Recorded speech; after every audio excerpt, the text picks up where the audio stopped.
কখনো দু চোখ জুড়ে তাকিয়ে থেকে, কখনো মায়া বাঁধনে জড়িয়ে, ঘুম হয়ে পিছু টান হয়ে শুধু তুমি তো ছিলে।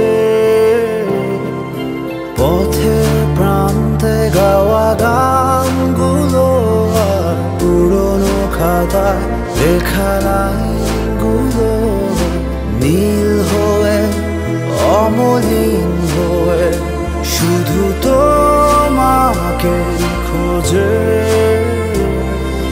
জানি না কোথায় তুমি, কেন যে দূরে হারিয়ে, কেন যে আছো লুকিয়ে। আজও আছি